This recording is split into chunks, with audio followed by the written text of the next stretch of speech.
Hi everyone, good afternoon. Thanks for joining us today. Got a really exciting, really interesting topic lined up for you today on this webinar, and super excited to have my new friend from Analytica, Alicia, joining us to talk about this topic. So we're going to be looking at how to turn employees into influencers and your influencers into brand advocates. So before we get started, just want to mention a couple of things. So everyone's on mute to cut down on the background noise, so you can just sort of sit back and relax and enjoy the presentation.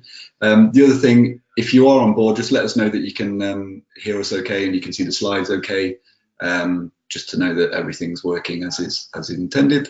And if you're joining us today as well, give us a tweet just to let us know that you're here. We'd love to see you and have a chat with you on Twitter. So just tweet us at Crowd Control HQ, and also be sure to tag at Analytica.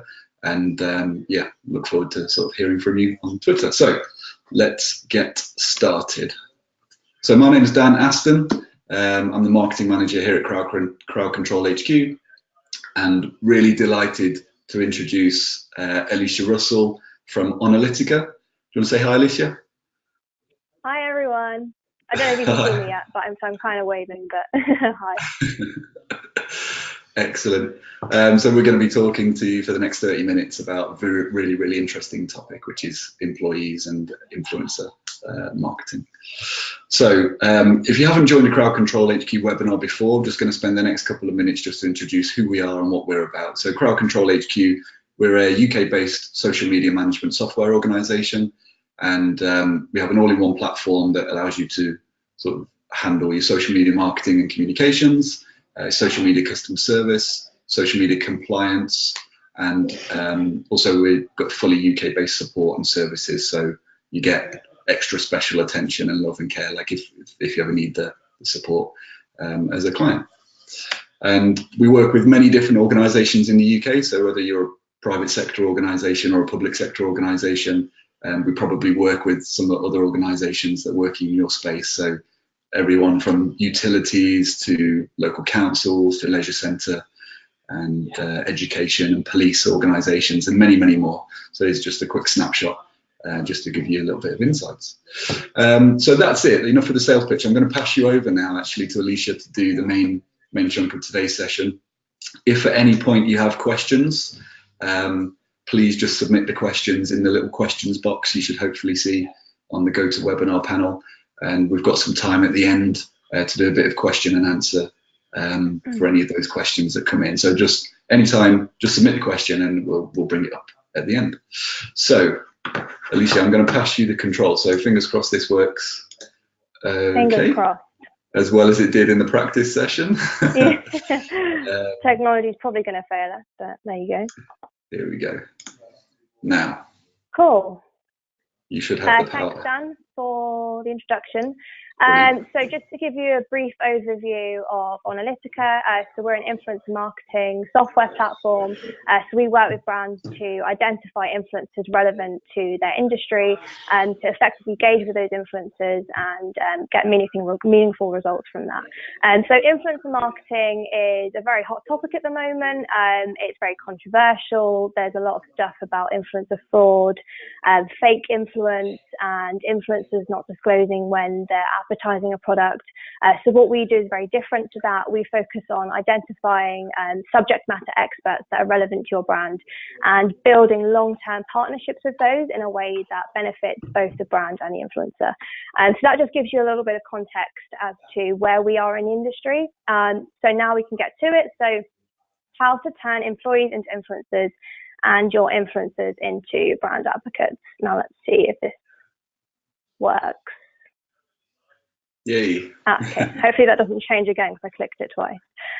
So what you'll learn today, why today's customer experience is increasingly social, so what's changed in the marketplace, why employee advocacy is more than the intranet, how to integrate influencer marketing with employee advocacy, how to grow your employees' influence, and then how you can actually make that happen by motivating and enabling your employees. And then we'll also touch on what you can expect to achieve at the end as well. So what's changed in the marketplace? So the general kind of theme is that brands are being trusted far, far less advertising is being trusted far, far less. And people are being trusted much, much more. So consumers have so much more control over the process. If we as a customer have a negative experience with a brand, with the introduction of social media, we can pick up our phones and tweet about it instantly, and we control that whole process, and brands can't control that. So content is in abundance, and everyone can create content. And with that said, and with there being so many more media channels, it takes something really special for us for our attention to be grabbed. So if we are looking to get our hair cut, for example, we can go on Google and we can search for the highest rating hairdresser in the local area. We have so much more choice. We don't need to remain loyal to brands anymore. So it's a real big challenge for brands. And just to reiterate this point a little bit further, the text is quite small, so hopefully you can all see it. But on the influence marketing front, 92% of customers trust recommendations from people over branded content. On the employee advocacy front, leads that are generated through employees are 7 times more likely to convert because there's that human interaction. And on the social selling front, 70% of the B2B buyer's journey is complete before they reach out to sales. So what that tells us is that when we're talking to a customer, when they're ready to buy, they've pretty much already made their mind up. So it's so important to actually try and influence them as early on in that journey as we can. And that's where employee advocacy and influencer marketing are really valuable. So I want you to ask yourselves, in case you aren't sold enough just yet, have you ever recommended a product to a friend or bought a product off a friend's recommendation? Do you find yourself, when you're on Amazon, before you actually buy a product, do you check all the customer reviews to see how many ratings it's got out of 5, to see what other people's experiences have been? Equally, when you're watching a film, do you check on IMDb first what rating it's got? So I don't watch a film if it's got anything below a 7. And Rotten Tomatoes, I mean, they're a bit too harsh, so they don't really come into the process there. And then TripAdvisor as well. If I'm going to a restaurant, I personally don't go to a restaurant unless it's scored a 4.5 or more. So the general theme is that we have so many options out there, and we have the power and the ability to source content and find out how good that brand or that product is so easily. And so brands really, really need to foster this whole environment. So with that said, I'm sure a lot of these logos will look familiar to you. So some that we haven't discussed, Glassdoor. So if you're looking for a new job, you can go on Glassdoor and see how highly an employer is rated on there. You don't have to go and work for them if they don't have a positive rating. G2 Crowd, more on the B2B side, for reviews for B2B software and services.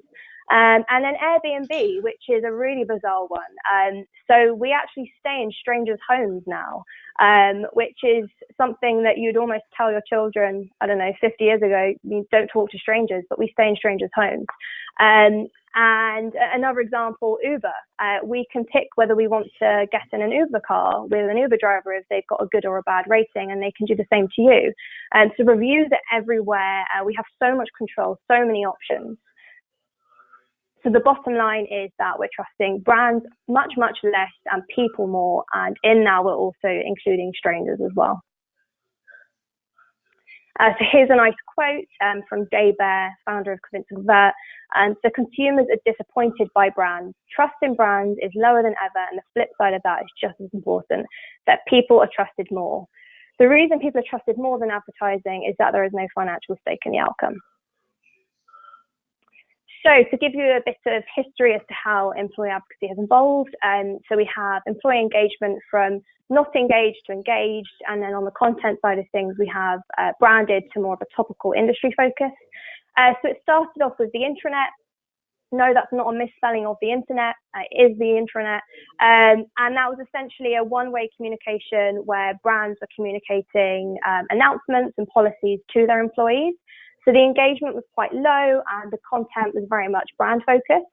That then evolved into internal comms, where the engagement was a bit more two-way. So it was not just the brand communicating with employees, but employees communicating with one another and collaborating with one another. That's then evolved a step further to where employee advocacy is kind of at now, which is content amplification. So brands have started to realize that they don't have as much power and as much influence over their target audience. And they recognize that people have a lot more influence. And that's why influence marketing and employee advocacy are much more appealing marketing tactics. So they recognize that we have this content, we want to amplify it and reach as many people as possible. Our employees are now on social media, they have audiences, albeit they might not be huge audiences, but collectively it's a huge group of people, and often it's much bigger than brand handles. And that's all well and good, and it's still very much an important part of what I'm going to discuss today. But what that's not recognizing is, why should an employee want to do it? What's in it for the employee?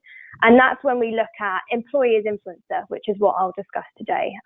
So it's not just looking at it from, we want to amplify our content, but we want to help our employees become more influential and get them to create more content, which is going to benefit the brand. But also we want to start connecting those employees with the influencers so that they can build relationships. And the influencers become brand advocates while the employees become more influential and the content gets more amplified. So it's a real win-win scenario. So how does this work in practice? So a lot of brands kind of neglect the top part and start with the content. So they have the content and they want to amplify it. So they want to start engaging with influencers and with employees. And what that doesn't factor in is that influencers are influencers because they're kind of ahead of the curve. They're really immersed within the industry. They know what topics are really hot. They're the ones creating all the top content. So if you identify the influencers that are really influential and the experts in your industry, and you start listening to what they're talking about, what kind of content they're sharing on what topics, is it blog posts? Are they doing webinars? Are they sharing infographics? And then you actually integrate that into your content strategy. So based off of what the influencers are talking about, what kind of content can we create? What content is going to resonate with the influencers and with our target audience? You can then feed that into your branded content. You can also start doing influencer generated content where you get influencers to contribute to your branded content, whether that's as small as a quote. And we do this a lot at Analytica. And so we'll reach out to experts and we'll say, we've created this piece of content. We really value your expertise and your opinion. We'd love for you to contribute a quote. You'll be in and amongst these other influencers. They say, yeah, sure. Thank you. It will take them 5 minutes. They get content to share with their audience. They get to be associated with other great influencers. They're concreted as an expert and an influencer. And on the branded side of things, that makes your content much higher value. You get to include their insights. And because they're sharing it with their target audience, you also get to reach your target audience as well. Because if you've done your homework correctly, then the influencers you're engaging with, their target audience will be your target audience too. There's also the employee-generated content aspect where employees that are influencers and subject matter experts in their own right, you start encouraging them to create their own content. And again, you get them to get influencers to contribute quotes and to collaborate on content together. We then integrate influencers another step further. So this is where we start actually engaging with influencers and building relationships with influencers and tagging influencers in content and amplifying that content a step further as another way to reach a target audience. There's also on the B2B side, the social selling aspect of this, where your salespeople will also start engaging with influencers relevant to their prospects as part of a larger ABM strategy. And it's also really worth noting here that integrating employees into your influencer marketing strategy is a really great way to scale it up and get the most results out of it. So the influencer marketing that we're talking about, which is about building relationships and partnerships with influencers, is a very time-consuming thing. In the same way that you don't make a best friend by talking to them once, it takes multiple interactions, it takes getting to know each other, having conversations. It's the same with influencers, and influencer marketing is still quite a new concept, where teams that focus on it are quite small, and it's usually quite a small percentage of what they do, so they don't have the time to build relationships with lots of people. And there's also the added element that marketing are experts at marketing, but they're not always experts at what the company does. And so how can they credibly talk to influencers that are industry experts? Whereas employees, they're the ones that do the everyday. And so for them to be able to talk credibly and build relationships with well-aligned influencers, that's much easier to do. And also marketing is the brand in a lot of people's eyes. The branded content that's created, which isn't trusted as much, is created by marketing. And so really activating those employees and the influencers as well is a really great way to not just amplify your content, but help your employees become more influential and your influencers to actually become advocates of your brand. So where this starts is understanding where your employees are currently at. So like anything, quality over quantity is a factor here. And so you don't want to get all your employees involved in an employee advocacy program, because it's unrealistic. Not all employees will want to. And even if if they do get involved, but they don't really want to do it, then they're not going to drive results, because their heart's not going to be in it. And from a management point of view, it's much better to have fewer employees that you can really help grow and make that work. So once you have an idea of which employees want to be involved, you want to plot where they are on this matrix. So we have another matrix. So we have level of social activity and network size from low to high. So to give you an overview, I'm just going to define kind of each corner so you can get an idea. So an inactive, they either don't have a social profile or they've created one and they've never used it. It's just kind of sat there. So inactives that want to get involved, you want to help them start sharing more content while simultaneously growing their audience. An enthusiast, on the other hand, so a good example of this could be a graduate that's quite social savvy. They've got a social profile, but they don't really know what to do with it. They're very enthusiastic. They're sharing lots of content, but they're maybe not sharing the right content, or they're not sharing content in the right kind of way. So then you want to kind of guide so that they can share the right kind of content. On the other end of the spectrum, in the top left, we have connectors. And so this is where salespeople typically sit.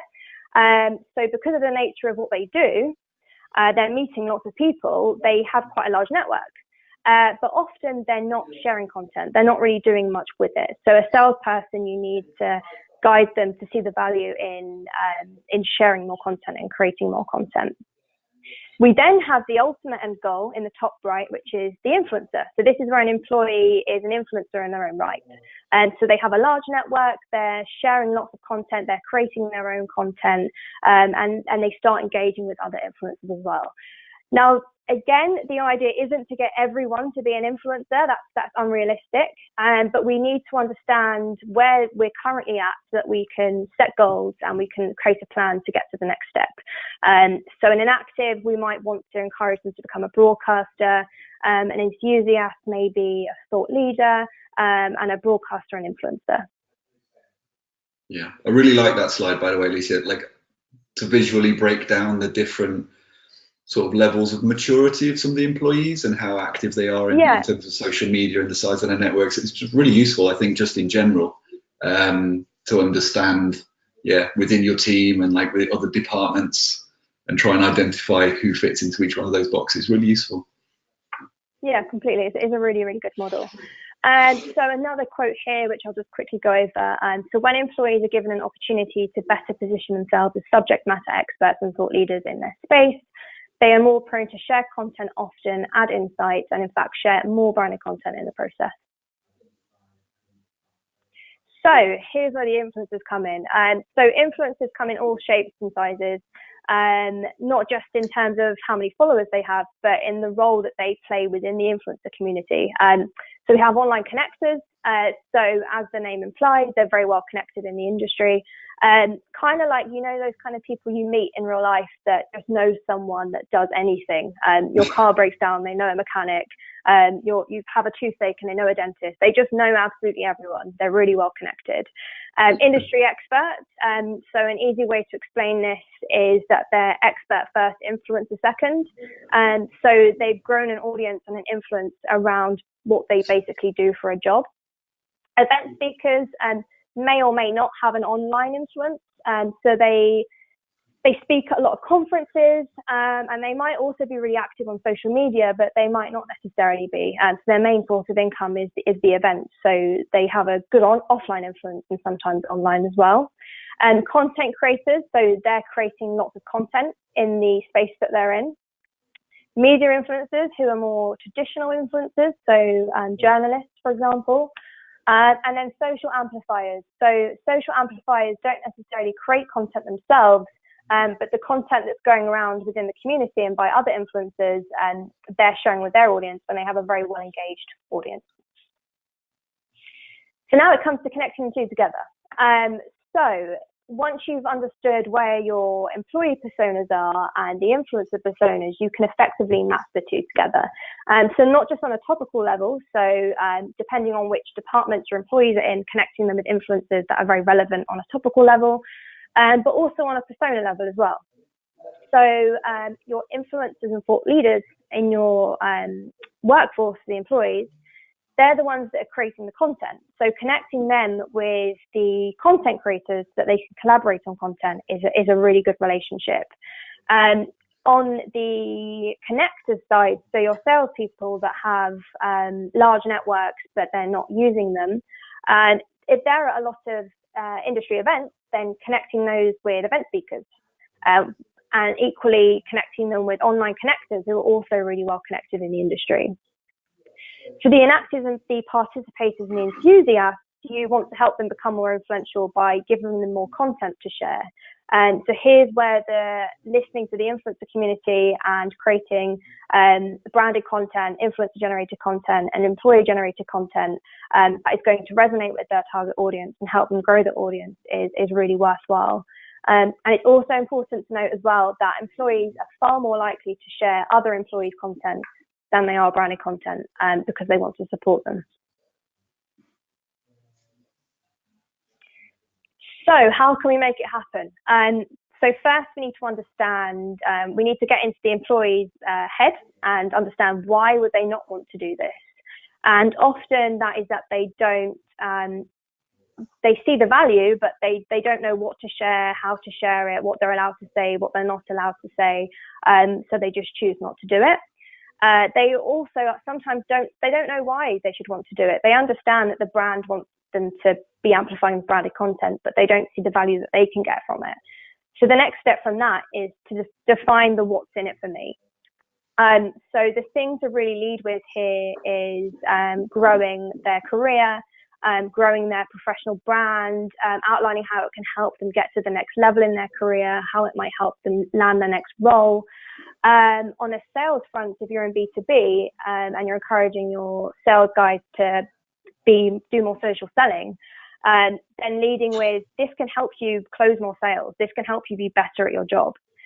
And also as well, millennials, and I hate using the term millennials, but millennials are notorious for wanting to feel like they're making a difference in an organization. So helping them understand how they can help drive the business outcomes is a really effective way to get them on board. And this links in nicely to understanding how you can activate the different personas. So once you've mapped your employees, you need to understand that everyone's journey will be different, and they're starting at different places and they're trying to get to different places. So that is going to be different for every person. People also learn in different ways. So your younger workforce might prefer to learn in their own time on their smartphone by doing like an online module. Whereas your older people in your workforce might prefer to do more traditional classroom training, face-to-face.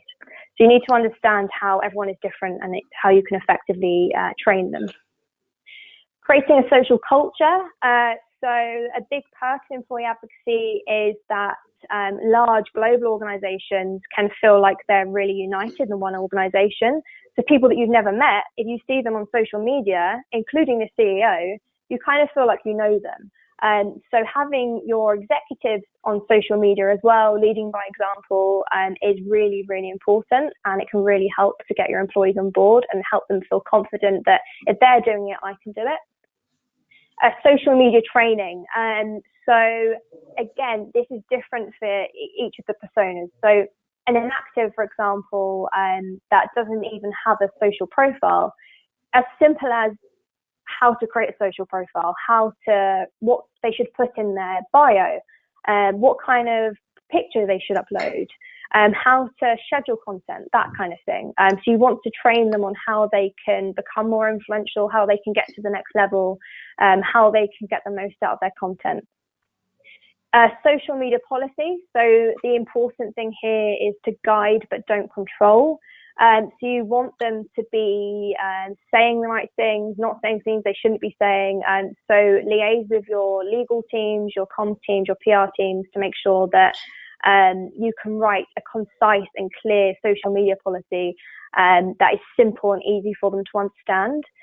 If it's too complex, they're going to look at it and go, no, like that's too much for me to take in. I don't want to mess anything up. I'm not going to do it. And then the last step, so make it as easy as possible with technology. So we don't want to completely defeat the point and control the whole process. We want it to remain authentic. At the end of the day, the reason we're doing this is because employees are trusted. But we do want to use technology where appropriate to make the process as easy as possible. So social listening is a big part of this. So this comes into the listening to the influencers to feed into the content strategy. So we want to be listening to influencers that are leading the conversations and paying attention to what kind of things they're talking about, what content they're sharing, so that we can effectively create content that is going to resonate. And on the content side of things, a tool where you can upload brand approved and vetted content is really useful. Again, this gives the employees confidence. It makes it easy for them to share content and for them to get engagement with their audiences. And it also makes the process lower risk for the brand as well. And the last one, influencer discovery and mapping. So you want a tool where you're able to identify influencers relevant to topics that are most important to your brand. And then you want to map them, understand how the influencer community works, who's at the middle of the community, who are they connected with, how can we target the biggest part of this community, who should we be talking to. And a nice quote here, which touches on the social culture thing. So creating a culture is much more than a poster and an elevator. And that's from Michael Brito from the Zeno Group. So to give you an idea of what you can expect to see, so this is totally dependent on what your objectives are, how much time, resource you put into this, how big the program is. But what you can expect to see is an increase in content performance and engagement. Not only is this because you're listening to the influencers and you're creating content that's going to resonate, and you're amplifying it through your influencers, you're amplifying it through your employees. Employees are also creating their own content, so you can expect to see much more engagement and much higher performance on that. Increase in leads generated with higher conversion rates.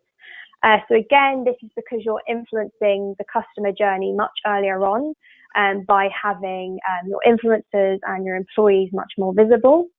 And equally, this means that the buyer cycle and customer journey is much quicker, and you're likely to have a higher price point when it comes to the sales as well. So in general, because your brand is much more visible, you've got much more content out there that's being amplified much more, and you've got influencers talking about you, you've got your employees talking about you, your brand awareness is going to shoot up, and you're going to have much more positive brand perception as well. And then that all links into a bigger increase in social media advocates. So you've got your employees advocating your brand on social media. You've got the influencers also advocating your brand who, because the employees are building relationships with them, they have an affinity for your brand. So they're going to advocate your brand over your competitors. And that's it, I think. Yeah. Any questions? Awesome. I think that was bang on half an hour.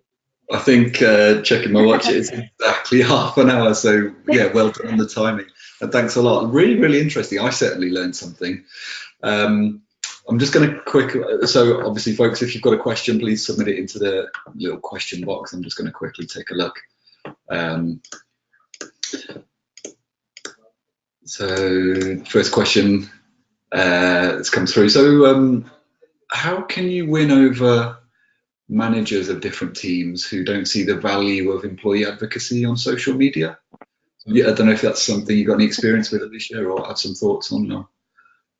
Yeah, it's challenging. What you need to understand is what they care about.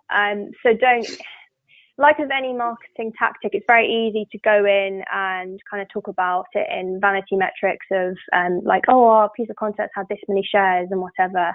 But you've always got to think of the so what. Why should they care about it?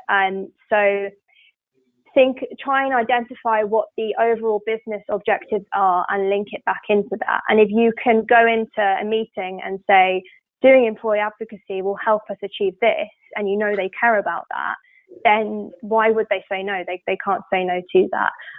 So you just really need to understand how employee advocacy can help your business grow.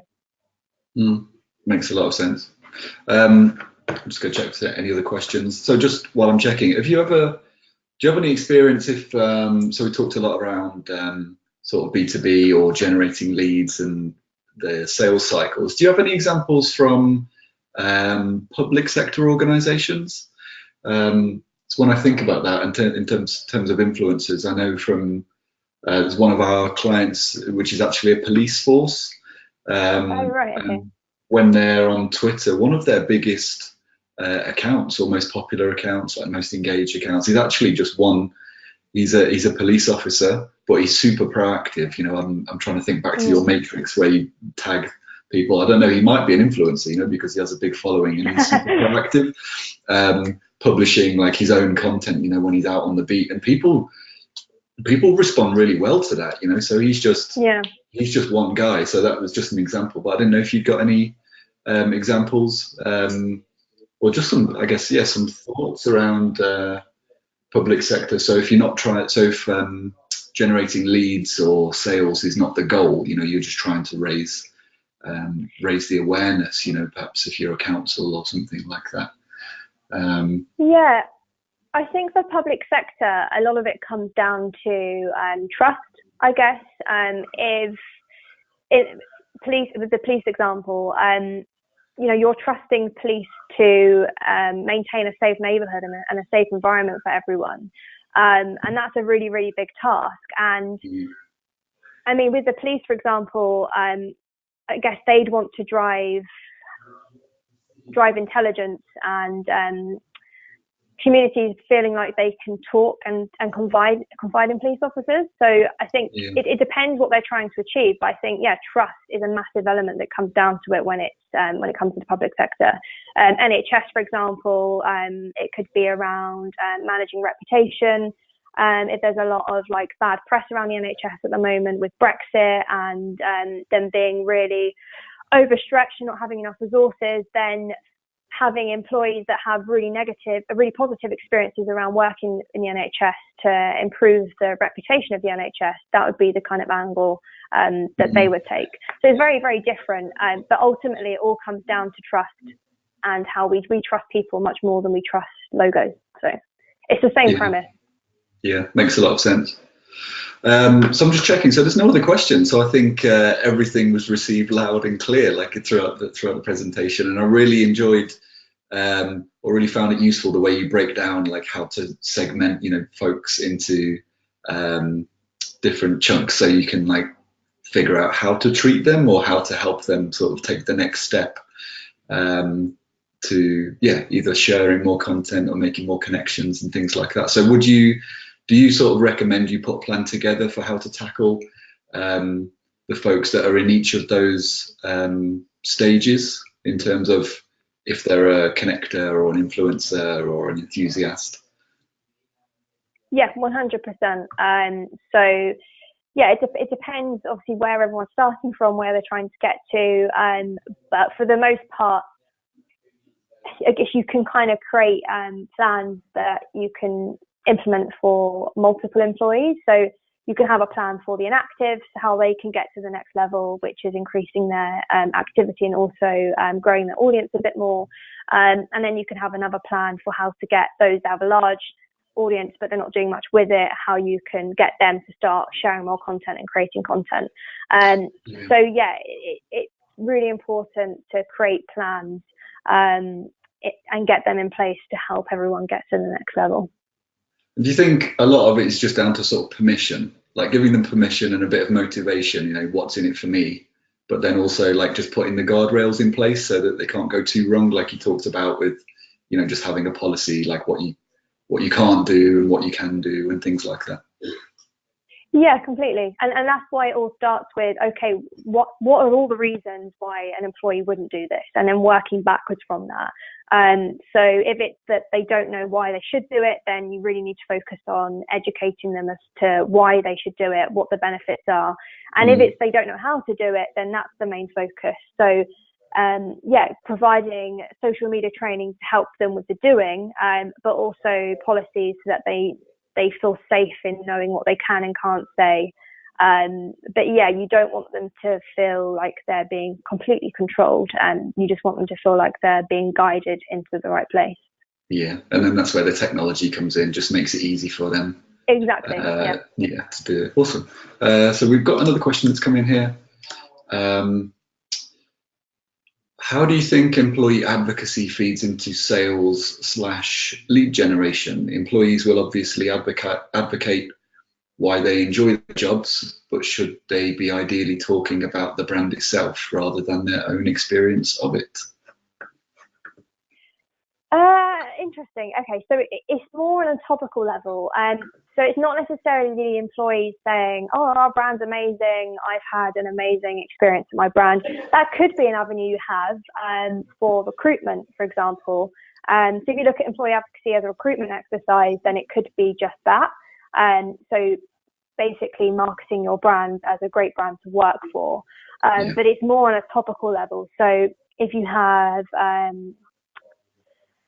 So if you had a marketer that was working for some sort of like commerce platform where you sell software, they might not be the most knowledgeable about software. They might not be able to talk very well to developers. But if you connected your developers with them, then they can talk much more credibly. So it's connecting influencers and employees on a topical level rather than employees talking lots about the brand. Okay, yeah, makes sense. Just going to have a quick check. Any more that's come through? So that's it, actually. So no more questions. So I think that's a wrap then. So I just want to finish really with saying, Alicia, thanks so much for joining us. It's been a really interesting session. I'm sure everyone agrees. On the slide here, you can see, you know, you can get in touch with Alicia, get in touch with us here at Crowd Control HQ. So again, if you haven't tweeted us already, like, please do so and just let us know like how you got on, what you liked about today's session, any other questions. We'll follow up with you afterwards as well. Hope it wasn't too painful. I think it was maybe your first webinar, you said, Alicia? Yes, yeah, it was my first webinar. You did a great job. Also I hope you didn't feel too bad. Oh, thank you. And also just worth adding here as well. So the content for this presentation was taken from an employee advocacy ebook that I've just written in October last year. So if you'd like the full ebook, which kind of tells the whole story from beginning to end, then please send me an email and I can send it your way. Brilliant. Sounds good. All right, so thanks everyone for joining. I hope you enjoy the rest of your day and hope to see you again on the upcoming webinar. Thanks everyone. Thanks, Alicia. No worries. Bye. Bye.